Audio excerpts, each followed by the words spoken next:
Shalom. My name is Mottel Baleston, and I head up an organization entitled the Messengers Messianic Jewish Fellowship. As a Jewish believer in Jesus, the Jewish Messiah, the cycle of holy days that God gave to Israel in Leviticus chapter 23 is an important one. And even now, while under grace and not bound by Mosaic law, those holy days still mark God's calendar. In the fall, our thoughts turn to the three large high holy days, typically known in the Jewish community as Rosh Hashanah, oftentimes called the Jewish New Year. We send cards to one another. 10 days later is Yom Kippur, the Day of Atonement, and 5 days after that is the Feast of Tabernacles, or Chag Sukkot. These three holidays are very important in the Jewish community. They represent a reassembling of the Jewish community. And as a child growing up in the Jewish community in Brooklyn, in New York City, with two Jewish parents, the Jewish holidays were something that we were very much involved in. And today, even as a Jewish believer, I recognize that these things are pointers to the ultimate redemption ministry that Messiah would accomplish. Of these three holidays, the most solemn and holy was certainly the Day of Atonement, Yom Kippur, and it is found in Leviticus chapter 23, verses 26 through 32. That day was unique because every other day of the year, the high priest would go into the holy place and go about his duties.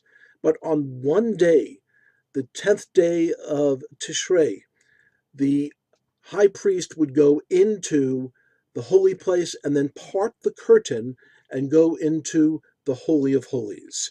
On that in that moment, he would take the blood of the atonement, the blood that was made outside of the tabernacle or the temple, and bring that blood into the Holy of Holies, sprinkle that on the Ark of the Covenant, and on that one day, he would cover over the sins of all of Israel for the next year.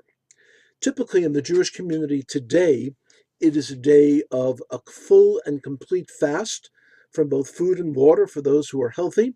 It is a day of repentance, and it is a day of hoping that your name will be written in the book of life. If you are truthful and sincere about fasting, about praying, and about repentance. At the end of the holiday, one can only hope that their names are indeed written in the book of life.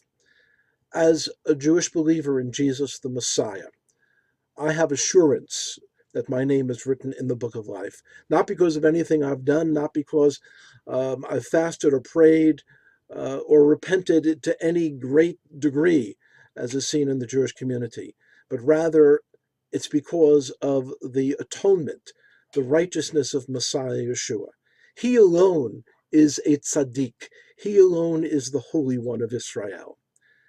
We can know for certain that our names are written in the book of life through the atonement made by Messiah Yeshua. Again, this is Mottel Baleston, and we wish you Chag Sameach for all of the three holidays, but particularly wishing that our names would be found written in the book of life through the person of Messiah Yeshua. Shalom, shalom.